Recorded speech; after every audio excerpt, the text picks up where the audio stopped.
సంవత్సరాల తరబడి ఎన్ని మందులు వాడినా మీ మోకాల నొప్పులు తగ్గట్లేదా? ప్రాణ పెయిన్ క్లినిక్ లో అత్యాధునిక చికిత్స.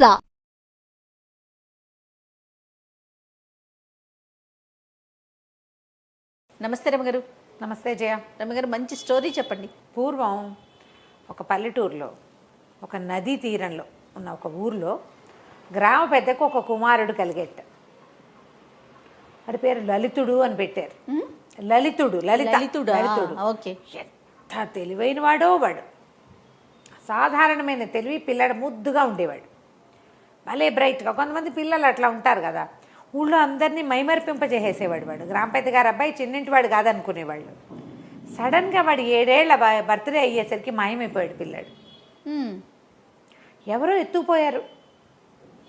ఎంత వెతికినా ఊళ్ళో దొరకల. ఆ ఊరికి నదీ మార్గం ఒకటే ఉంది.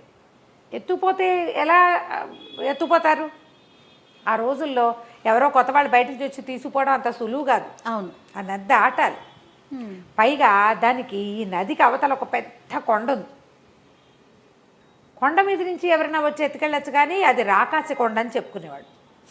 ఆ కొండ మీద మన ద్వాపర యుగం నాటి జృంభకాసురుడు అనే ఒక రాక్షసుడు ఉన్నాడని చెప్పుకునేవాళ్ళు. కానీ వాళ్ళెవరూ ఇటు నది దాటి వచ్చిన దాఖలాలు లేవు. పిల్లాడు కనపడకుండా పోయాడు. 6-7 సంవత్సరాలు గడిచిపోయాయి. ఇక రాడని గుండె రాయి చేసుకున్నారు వీళ్ళు. అయితే ఆ ఊళ్ళో వైభారుడని ఒక కమ్మరి ఉండేవాడు. ఈయన పని చేసేవాడు. వీళ్ళకి వ్యవసాయాలు, నదీ తీరం కదా, వ్యవసాయం ఉంది. అతను కమ్మరి పని చేసి ఇక కత్తులు, కటార్లు, నాగళ్ళు, కొర్రులు అలాంటి పనులు చేయటం, పారలు తయారు చేయటం, పాత్రలు తయారు చేయటం, ఆ పని చేసేవాడు. అయితే ఈ వైభారుడు భలే తెలివి గలవాడు. అతని తెలివి ఏంటంటే, ఎవరికైనా ఏదైనా కళ వచ్చిందనుకో, ఆ కళని విశదీకరించి చెప్పటం, ఇంటర్ప్రిట్ చేయటం. నాకు ఒక కళ వచ్చింది, నేను ఆ పళ్ళ తోటలోకి వెళ్ళాను, ఆ పళ్ళ తోటలో ఒక పండు కోసుకుని తిన్నట్టు, ఓ కోతి పిల్ల ఉండి ఓ 2 పళ్ళు నాకు కోసి ఇచ్చినట్టు కళ వచ్చిందనుకో.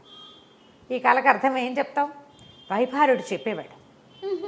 వింత కళలకి అర్థం చెప్పడంలో నెంబర్ 1 వాడు. ఆ ఊళ్ళో అతనికి తెలియకుండా ఏది జరిగేది కాదు. ఇది లలితుడు అంటే మహాముద్దుగా ఉండేది. పిల్లాడు కాస్త మాయమైపోయాడు. ఇతను పని చేసుకుంటుంటే కుర్రాడు వచ్చి కూర్చునేవాడి దగ్గర. సరే, ఆ వైభారుడికి ఒకనాటి రాత్రి ఒక కళ వచ్చింది. తెల్లవారుజామున, రాత్రి ఏం కాదు, తెల్లవారుజామున ఒక తెల్లటి గుర్రం ఎక్కి లలితుడు తన దగ్గరికి వచ్చినట్టు వచ్చి పలకరించాడు కల్లో. ఏరానైనా ఏమైపోయారా అంటే, నేను జృంభకాసురుడి దగ్గర నౌకరీ చేస్తున్నాను, నా నౌకరీ సమయం తీరిపోయింది, నన్ను వచ్చి తీసుకెళ్ళు అని చెప్పాడు. చెప్పేసరికల్లా మన ఈ వైభారుడు కల్లోనే తెలివిగా, నువ్వు ఇది నిజమేనని నాకేం గుర్తు, నువ్వు కల్లో కనపడ్డావు, నేను నౌకరీ అయిపోయింది అంటున్నావు, నేను నిన్ను తీసుకురావాలంటే నాకు గుర్తేముంది అన్నాడు. అనేసరికల్లా ఈ తెల్లటి గుర్రం ఎక్కాడు కదా లలితుడు, ఆ గుర్రం 2 కాళ్ళు ముందు కాళ్ళు ఎత్తి మొహం ఇద్దండి, ఇదే నీ గుర్తు అని చెప్పాడు లలితుడు. ఓకే. తెల్లారు లేచి చూస్తే ఇతనికి మొహం మీద గుర్రపు గిట్టలాగా పొంగుంది, మొహం నెప్పెడుతోంది. గుర్రం దన్నింది నిజమే. లలితుడు తను అడిగాడు, నా నౌకరీ అయిపోయింది, నన్ను వచ్చి తీసుకెళ్ళు అని. ఇతనికి ఆలోచిస్తే అది అక్షరాల నిజమని తోచింది. పిల్లాడు 7 ఏళ్ల క్రితం మాయమయ్యాడు. అప్పటికి వాడికి 7 ఏళ్ళు. నౌకరీ కాలం అంటే అంత వయసు పిల్లల్ని ముంచుకుంటాడనమాట జృంభకాసురుడు.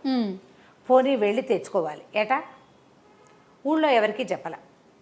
కొండ మెట్టు వెళ్ళి ఈ నది దాటి కొండ మీదకి వెళ్ళాలి. అక్కడ పెద్ద పెద్ద మెట్లు ఉన్నాయి ఆ కొండకి.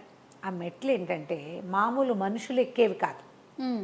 పూర్వకాలంలో రాక్షసులు ఆ మెట్లు ఎక్కి ఆ కొండ మీదకి ఎక్కే వాళ్ళని ప్రతీతి. వాళ్ళు ఒక్కొక్కళ్ళు 2 మెట్లు కూడా దాటేవాళ్ళట. ఒక మనిషి ఆ మెట్టుని 1 మినిట్ నడవాలి, అప్పుడే తర్వాత మెట్టు వస్తుంది. అంత పెద్ద మెట్లు, రాకాసి మెట్లు అంటారు వాటిని. ఆ వైపుకి ఎవ్వడూ వెళ్ళడు. ఏదైనా చిన్న పొన్న రాళ్ళు కావాలంటే అందాక వెళ్ళి ఆ కొసలు కొట్టుకొచ్చుకుని తెచ్చుకుంటారు వీళ్ళు. కొండరాయి కావాల్సి వస్తుంది కదా, కొసలు కొట్టి తెచ్చుకున్నా అక్కడ రాకాసి మెట్లుగానే ఉన్నాయి. తను బాగా ఆలోచించి తన స్నేహితుడైన ఒక పల్లెవాడితోటి మాట్లాడాడు. ఇంకా ఇవి చాలా ఊళ్ళు ఉన్నాయి. పల్లెవాడితో చెప్పేసరికల్లా పల్లెవాడు అన్నాడు, ఎందుకు, నాదో తెప్ప ఉంది, తెప్పలో నిన్న మెట్ల దగ్గర వదిలిపెడతా. జృంభకాసురుడు అంటే ఖచ్చితంగా కొండలో ఉండాలి. పిల్లాడంతా క్లియర్గా చెప్పాడు కదా. అవును. అందుకని అక్కడికి వెళ్దాం పదన్నాడు. ఈయన ఒక తెంపరితనంతో బయలుదేరి వెళ్ళేటప్పుడు ఏం చేశాడు, నాగటి కొర్రు, ఈ నాగలికి ఇది ఉంటుంది కదా, అది ఇట్లా సన్న చువ్వలాగా ఉంది ఆయన దగ్గర, గట్టిగా ఉంటుంది, దాన్నే కొర్రుగా మలుస్తాడనమాట. అది భుజాన పెట్టుకుని బయలుదేరాడు ఒక ఆయుధంలాగా. ఈ పల్లెవాడు ఏం చేశాడు, తీసుకుపోయి అక్కడ దాకా తీసుకెళ్ళి వదిలిపెట్టాడు. ఇతను అడిగాడు, ఒక కాలను పట్టుకుని వెళ్ళి, అంతే వెర్రివాళ్ళం మనమే కదా అంటే, ఏమో నాకే తెలుసు, నువ్వు ఇక్కడ తీసుకురమ్మన్నావు తీసుకొస్తున్నా, ఎక్కేళ్ళు దిగిరా, ఈ పక్కన ఎక్కడైనా తిరుగుతూ ఉంటాను నేను, నీ దారి నువ్వు పొమ్మన్నాడు. ఆ కొండ దగ్గరికి వెళ్ళేసరికి చీకటి ఉయ్యారం, ఏదైనా తలుపు ఉందేమో చూడాలి, లేదా పైకి ఎక్కాలి. ఈ మెట్టు ఒక్కొక్క మెట్టు 1 నిమిషం నడిస్తే కానీ అవటం లేదు, అది అవును నిమిషాలు నడవాలి. మెల్లిగా మెట్లు ఎక్కటం మొదలుపెట్టాడు. ఎక్కగా భయంగా ఉంది, కానీ ఎక్కాడు. ఒక చిన్న కాంతి కిరణం లాంటిది కనపడుతోంది. బాగా దగ్గరికి వెళ్ళేసరికి ఇతనికి తెలిసింది అది ఉట్టి కిరణం కాదు, పెద్ద ద్వారం. ఆ ద్వారం దగ్గరికి వెళ్ళేసరికి, మనం చీకట్లో మొదట చూస్తే ఏం కనపడదు మనకి, బాగా దగ్గరికి వెళ్ళేసరికి ఒక క్లారిటీ వస్తుంది. అవి ఎలా ఉన్నాయంటే, కొన్ని ముఖాలు, ఒక మొహంలోకి ఒక మొహం ఇట్లా దూరిపోయినట్టుండి ఇలా ముఖాల వరసలాగా ఉంది. అన్నీ రాకాసి మొహాలు, వాటి కింద తలుపు ఉంది. ఆలోచించి తలుపు తోసాడు. తోసేసరికల్లా ఒక ద్వారపాలకుడు బయటకు వచ్చాడు. వాడు ఎత్తున్నాడు, భయం వేసేలాగా. ఎవరు అన్నాడు. లలితుడి నౌకరీ తేదీ అయిపోయిందిట, తీసుకెళ్ళటానికి వచ్చాను అన్నాడు అని చెప్పాడు. చెప్పేసరికల్లా జృంభకాసురుణ్ణి చూస్తానన్నాడు. వాడిని చూస్తేనే ఇతనికి భయం వేసింది. ఆ నాగటి కొర్రు మాత్రం భుజం మీద పెట్టుకున్నాడు. సరే అడిగొస్తానన్నాడు. ఇది ఇక్కడ నుంచుంటే నుంచో బుద్ధి కాల, నడుద్దామనిపించింది. 4 అడుగులు వేస్తే ఒక పెద్ద బల్ల, దాని చుట్టూతా 9-10 అడుగుల ఎత్తున్న రాక్షసులందరూ చుట్టూతా కూర్చునున్నారు. పెద్ద మొహాలు, మిడిగుడ్లు, కోరలు, చిర్ర చుట్లు, వాళ్ళ బట్టలు కూడా విచిత్రంగా ఉన్నాయి. మెళ్ళో ఏవో చిట్టి పుర్రెల దండలు. కొంతమంది ఇట్లా వెనక్కి తిరిగి చూశారు. వాళ్ళ మొహాలు తన వైపు తిరిగేసరికి వెన్నులోంచి వణుకొస్తోంది. భయం వేస్తుంది, భయంగా ఉంటుంది కదా. పైగా ఒకడి మొహం తన 10 మొహాల సైజులో కనపడుతోంది ఇతనికి. సాధారణంగా మనిషి ఎంత ఎత్తుంటాడు, 5 నుంచి 6 మధ్యలో ఉంటాడు. ఇతను కొంచెం బలమైన వాడు, ఒక 6 అడుగులు ఉంటాడు. తనే పిపీలికల్లాగా కనపడుతున్నాడు, అతనికి చీమలా కనపడుతున్నాడు తనకి తను వాళ్ళ ముందు. ఇంతలో పెద్ద అడుగులు వేసుకుంటూ జృంభకాసురుడు వచ్చాడు. వాడు ఏకంగా ఒక 11 అడుగులు ఉన్నాడు. ఎవరు అని అడిగాడు. ఉరిమినట్టుంది ఆ శబ్దం. నేను వైభారుణ్ణి, మా గ్రామానికి చెందిన లలితుడు అనే పిల్లవాడికి నౌకరీ తేదీ అయిపోయింది, వాడిని తీసుకెళ్ళటానికి వచ్చాను అన్నాడు. లోపలికి రా అని పిలుచుకెళ్ళాడు.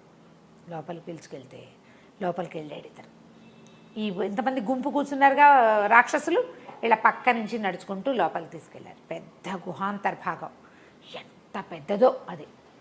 గుహ లోపల ఉందన్నమాట. అక్కడి నుంచి అన్ని పక్కల కాగడాలు వెలుగుతున్నాయి. లోపల 100 మంది పిల్లలు ఉన్నారు. అందరూ 7 ఏళ్ల వాళ్ళు. అందరూ ఒకేలా ఉన్నారు. ఆకుపచ్చటి చొక్కాలు, లాగులు వేసుకుని ఉన్నారు. వీళ్ళల్లో లలితుడెవడో తీసుకుపో అన్నాడు. అందరినీ చూడడం మొదలుపెట్టాడు. ప్రతి మొహము ఒకేలా ఉంది, అన్ని మొహాలు ఒకేలా ఉన్నాయి. ఎట్లా గుర్తుపడతాడు? గుర్తుపట్టలేకపోయాడు. నువ్వు తీసుకెళ్తే తీసుకెళ్ళినట్టు, లేకపోతే అంతే, నువ్వు కూడా వెళ్ళవు. 100-200-300 మంది పిల్లల్లో తనకు కావలసిన పిల్లాడు, అది కూడా 7 సంవత్సరాల క్రితం తప్పిపోయిన 7 ఏళ్ల పిల్లాడిని గుర్తుపట్టగలరా ఎవరైనా? పిల్లాడేదో ముద్దు, మన పిల్లల మొహాలే మనకు సరిగ్గా గుర్తుండవు కొంతకాలం అయితే. అవును, మీ అమ్మాయికి ఇప్పుడు 15 ఏళ్ళు అనుకో, దాని 7 ఏళ్ల నాటి మొహాన్ని నువ్వు గుర్తు చేసుకోగలవా? చాలా కష్టం, ఫొటోస్ చూసుకోవాలి. గుర్తుపట్టలేకపోతున్నాడు. కానీ ఏమనిపించింది, పిల్లలంతా మిసమిసలాడుతూ బుగ్గలు బూరెలాగా బుగ్గలు తలతల్లాడుతూ ఉంటే ఏమన్నాడు, ఒక వాక్యం చెప్పాడు. చాలా ఆశ్చర్యంగా ఉందన్నాడు. ఏం ఆశ్చర్యం నీకు అన్నాడు జృంభకాసురుడు. అంటే ఇక్కడ ఎండ లేదు, వెలుతురు లేదు, అయినా కూడా పిల్లలు భలే నవనవలాడుతూ ఆరోగ్యంగా ఉన్నారే వీళ్ళంతా అన్నాడు. అనగానే అబ్బా బాగా కనిపెట్టావు, ఏది చెయ్యి అన్నాడు జృంభకాసురుడు. అనేసరికి ఇతను చెయ్యి చాపబోయాడు.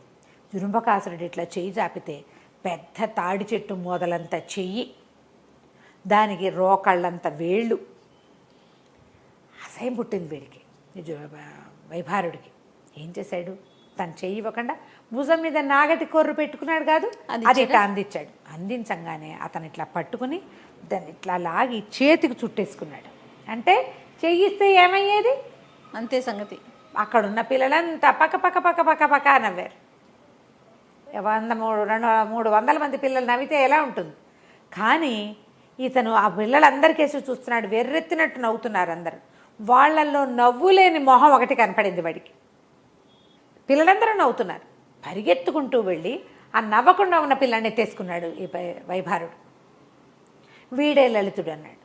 అనగానే మరుక్షణం పెద్ద మోతయింది. అంతా చీకటి, ఏమీ లేదు అక్కడ. వైభారుడు మాత్రం పిల్లాన్ని పట్టుకుని పరిగెత్తేసాడు. ఎటు పరిగెడుతున్నాడో తెలియదు. పిల్లాన్ని మాత్రం వదిలిపెట్టలా, కావలిచ్చుకున్నాడు గట్టిగా. పరిగెత్తి పరిగెత్తి పరిగెత్తి పడిపోయాడు ఒక చోట. ఆ పడిపోయిన చోటును చూసుకుంటే తెలిసింది రాకాసి మెట్ల మొదలులో ఉన్నాడు అతను. ఓకే, బయటకు వచ్చేసాడు. లోపల కొండరాళ్ళు దొర్లిపోతున్న మోతలు ఎన్నైనాయో, కానీ ఇతను గబా గబా గబా గబా దిగేశాడు మెట్లు. పిల్లాన్ని ఎత్తేసుకుని దిగేసేసరికల్లా దూరంగా పల్లెవాడు తెప్ప మీద వచ్చాడు కదా, వాడి లాంతరు కనపడేసరికల్లా కేకలు పెట్టాడు.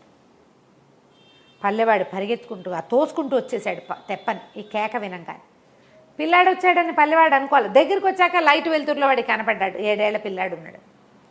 పిల్లవాడిని ఎత్తుకుని వైభారుడు అందులోకి ఎక్కేశాడు. తడ్లు వేసుకుంటూ మెల్లిగా వీళ్ళ ఊరు వైపుకి వచ్చేసాడు. ఇంటికి తీసుకొచ్చేసాడు. ఆ తర్వాత వాళ్ళకి నది పెరిగినట్టు రాకాసి మెట్లు కవర్ అయిపోయినట్టు కనపడేది. ఆ మెట్లు కనిపించేవి కాదు. ఓకే, ఇతను ఆ పిల్లాడిని గుర్తుపట్టడమే. అక్కడ ఉన్నది ఒక్క పిల్లాడే, అంతే. వీడొక్కడే ఉన్నాడు.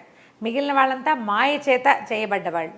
మరి ఈ పిల్లాడి తెలివితేటలకు తీసుకుపోయారో, ఎందుకు తీసుకుపోయారో వీడిని పట్టుకెళ్ళిపోయారు. ఆ తర్వాత నదీ తీరంలో ఎప్పుడు ఒంటరిగా పిల్లలు ఎవరు తిరగకూడదని ఒక శాసనం చేసుకుని లలితుడిని 7 ఏళ్ల పిల్లాడిగా ఉన్నవాడినే వాళ్ళు మామూలుగా పెంచుకున్నారు. వాడికి ఏం జరిగిందో ఏమీ గుర్తులేదు. కథ కంచికి మనం ఇంటికి. చాలా బాగుందండి. నమస్తే. నమస్తే.